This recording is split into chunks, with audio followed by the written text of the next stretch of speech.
नमस्कार, आप देख रहे हैं महानगर टाइम्स। मैं हूं शिवम। आज हम आपको जयपुर कुशवाहा समाज समिति के नवनिर्वाचित कार्यकारिणी के शपथ ग्रहण समारोह में सम्मिलित होने के लिए आए हैं। आज हम आपको कार्यकारिणी के नवगठित जो सदस्य हैं उनके बारे में परिचय कराएंगे। उससे पहले हम उनके प्रवक्ता से बात करते हैं और जानते हैं कि उनके समाज के बारे में जो अभी नई कार्यकारिणी गठित हुई है उनके बारे में उनसे बात करते हैं।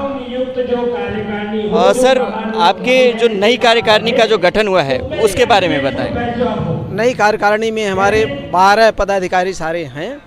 उनमें से एक अध्यक्ष, महासचिव, कोषाध्यक्ष, वरिष्ठ उपाध्यक्ष, सचिव और 7 सदस्य होते हैं। सबका काम अलग अलग बटा हुआ है। अध्यक्ष इस कार्यकारिणी का एक तरह से मुखिया होता है और 3 पदाधिकारी मुख्य माने जाते हैं: अध्यक्ष, वरिष्ठ उपाध्यक्ष, कोषाध्यक्ष और महासचिव। इनके ही डायरेक्शन पर कार्यकारिणी काम करती है। सालाना अपना प्रोग्राम निर्धारित करती है कि किस समय पर रक्तदान करवाना है या वार्षिक गोंठ करवाना है या वार्षिक समारोह होना है। और समाज के भाइयों में अगर किसी को कोई विपत्ति आपत्ति आ गई है तो उसके यहाँ जा करके उसको सांत्वना देना, उनको आर्थिक सहायता देना, बच्चों की लिस्ट तैयार करना कि किस बच्चे को कितनी मदद की ज़रूरत है। गरीब तो है लेकिन पढ़ाई में अच्छा है, उसका कहीं अच्छी जगह प्रोफेशनल डिग्री के लिए सिलेक्शन हुआ है तो उसे कितनी मदद की ज़रूरत है, वो हर साल हमेशा मदद की जा रही है। इसके अलावा देश में जो आपदाएं आती हैं, जैसे कभी बाढ़ हो गई, केरल में बाढ़ के लिए हम लोगों ने 51,000 रुपये डोनेट किया था। इसके साथ ही और जगहों पर जहाँ जहाँ डिमांड आई, कोटा में समाज के लोगों के शादी विवाह के लिए सामूहिक जो विवाह सम्मेलन था उसमें भी हम लोगों ने 51,000 रुपये दिया। इस तरह से ये सारा समाज के उत्थान। सर, आपके जो ये समाज का जो गठन है तो ये गठन कब हुआ और किस उद्देश्य को लेकर के इस कार्यकारिणी का गठन किया गया, और क्या यह जो है आप लोगों के समाज का जो जिस तरीके से आप लोगों ने इस समाज का गठन किया है तो क्या उस पर आप लोग खरे उतर पा रहे हैं? हाँ, समाज का जो हमारा उद्देश्य था, सन 1978 में मैंने ज्वाइन किया इस समाज को, आज से लगभग 43 साल पहले। उस समय केवल 5 परिवार ही इकट्ठा हुआ करते थे। हमने फिर उस समय से प्रयास करना शुरू किया कि अपने समाज से, ज़्यादातर तो बिहार और यूपी के माइग्रेटेड लोग इस समाज में हैं, उनकी वो कहाँ हैं, किस कॉलोनी में निवास करते हैं, उन सब को ढूंढ निकाला। साइकिल से हम दौरा करते थे, पैदल जाते थे, जिस तरह से उसमें इतने साधन भी नहीं थे और दूर दूर लोग बसे हुए थे, सबको ढूंढा। उस समय पूरा उद्देश्य यही था कि समाज के साथ हम लोगों को उठना बैठना चाहिए, उनके दुख सुख में हमें सहयोग करना चाहिए।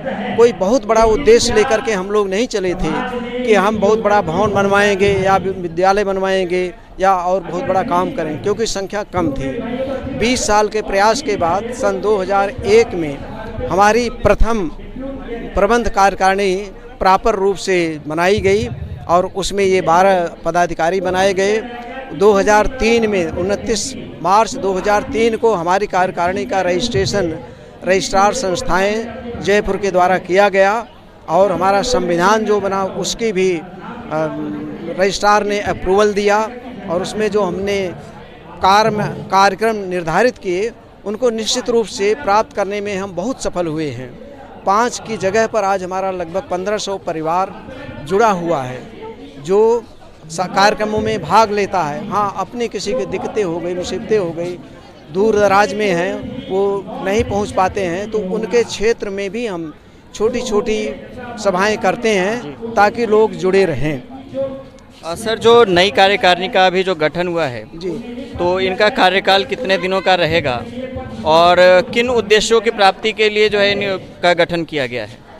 हमारे संविधान का, समिति का जो संविधान है उसके अनुसार कार्यकाल जो है कार्यकारिणी का 3 साल का होता है। लेकिन जैसे अभी जो कार्यकारिणी निवर्तमान हुई है वो 5 साल तक रह गई। उसका कारण था कोरोना की वजह से बीच में हम चुनाव नहीं करवा पाए। जैसे हमें अभी फुर्सत मिली है कोरोना से तो चुनाव कराया। इसका 3 साल का कार्यक्रम है 3 साल तक कार्यकाल रहेगा और इसमें मुख्य उद्देश्य हमारा शिक्षा है। बिना शिक्षा के समाज का, देश का, प्रांत का उत्थान नहीं हो सकता है। हमने शुरू में ही, मैं 20 साल तक बुजुर्गों के साथ काम किया, लेकिन सारा काम मेरे ऊपर रहता था। हमने एक ही नारा दिया था कि आधी रोटी खाएंगे, बच्चों को पढ़ाएंगे, और उसमें हम ये कहते हैं कि 50% तक की सफलता हो गई है। पहले हम सभाएं करते थे तो हमारे बच्चे जो है मंच पर आने से कतराते थे, डरते थे। आज हम समारोहों में नाच गान, डांस या प्रतियोगिता, भाषण करते हैं तो बच्चे लड़ाई कर लेते हैं कि हमें अवसर नहीं दिया जा रहा है। सर, समाज में महिलाओं के उत्थान को लेकर के क्या कार्य किए जा रहे हैं? हमने एक महिला प्रकोष्ठ बनाया हुआ है। वैसे 10 प्रकोष्ठ हैं, उसमें से एक महिला प्रकोष्ठ है, जो उसमें एक अध्यक्ष है, एक सचिव है और 4-5 सदस्य हैं। वो हमेशा अपने क्षेत्र में जितनी महिलाएं हैं जयपुर शहर में, उन सब से बराबर संपर्क रखती हैं, उनसे लिस्ट लेती हैं, और किसी के लड़ाई झगड़े हुए हैं, तलाक की समस्या आ रही है या विवाह विच्छेद होने की समस्या आ रही है, उसमें वे दोनों पक्षों को अच्छी तरह से समझाती हैं, क्योंकि उन समस्याओं का कुल मिलाकर के समाज अपने स्तर पे ही उन विवादों को परिवार के मध्य ही सुलझा करके उसे कोर्ट तक जाने से रोक देता है। हाँ, ऐसा बहुत बार हुआ है, एक बार नहीं बहुत बार इसमें हम सफल हुए हैं कि बिना वजह जो है वकील का खर्चा, कोर्ट में जाना, वहाँ पर कितना लंबा समय लगता है, इसको हम लोग अपने एक्सपीरियंस से देख चुके हैं और सभी जानते हैं। तो इसलिए कोशिश यही होती है कि अगर ये दोनों पति पत्नी साथ में नहीं रह सकते हैं तो सामान्य रूप से इनको दंडित न करके हम बातचीत के जरिए दोनों को शामिल कर लेते हैं, और कहीं कहीं सहमति बन जाती है। जहाँ नहीं बनती है तो उनको आपस में समाज के थ्रू हम लिखा पढ़ी करवा करके फिर कोर्ट में कह देते हैं कि इसको आप लोग सबमिट करके इसका प्रमाण पत्र ले लो कि दोनों जन का विवाह विच्छेद हो चुका है।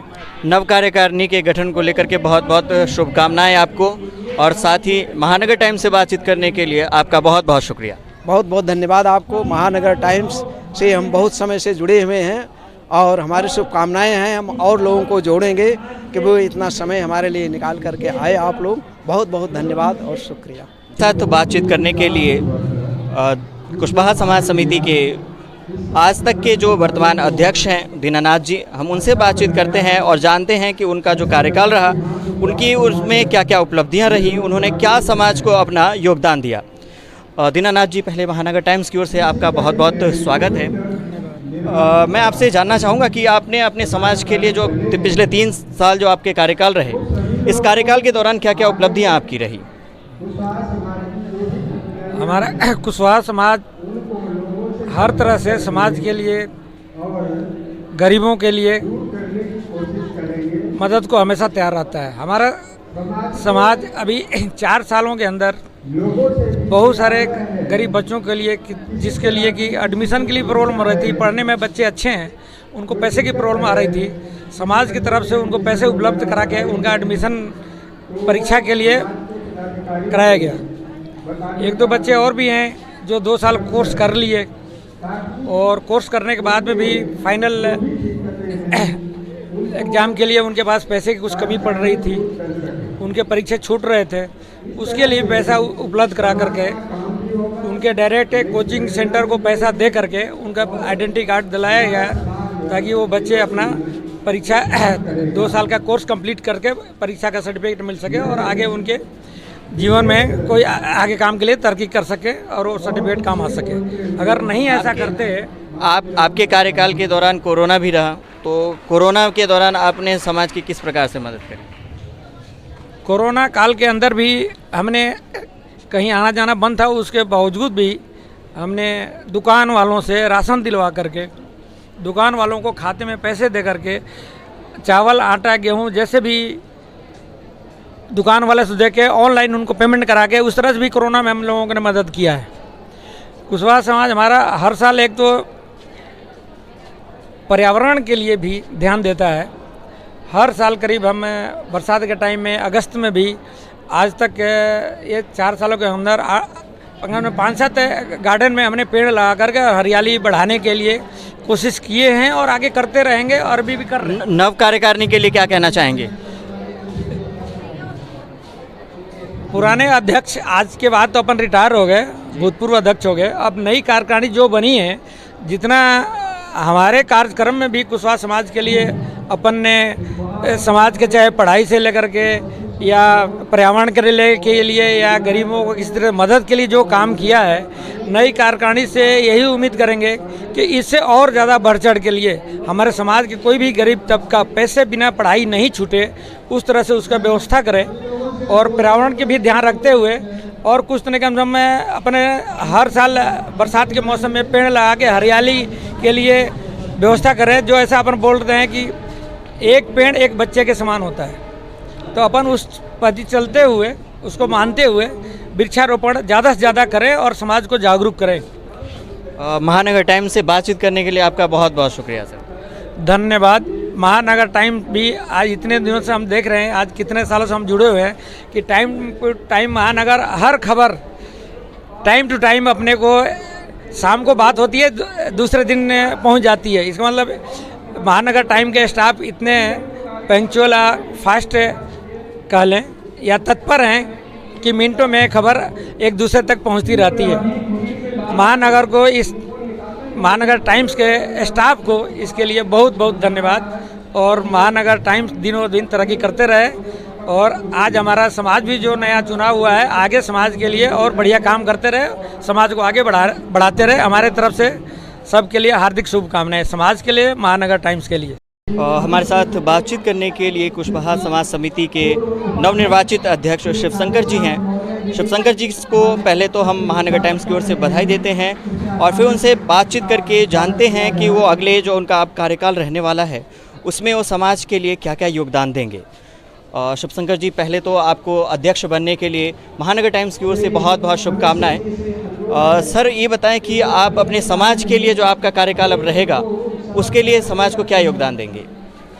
मेरा सबसे तो पहले ये कोशिश रहेगा आगे समाज के जितने भी कोरोना काल में जितने भी लोग बिछड़ गए हैं या कोई भी समाज का बहुत सारे काम पीछे रह गया है, पहले उस काम को सारे पूरा करें। और सबसे ज़्यादा प्राथमिकता रहेगी कि हमारे समाज के जितने भी नवयुवक हैं इनको ज़्यादा से ज़्यादा जोड़ के इनको हर कार्यक्रम में इनकी सहभागिता लेते हुए काम को, हर कार्य को आगे बढ़ाएं। जी।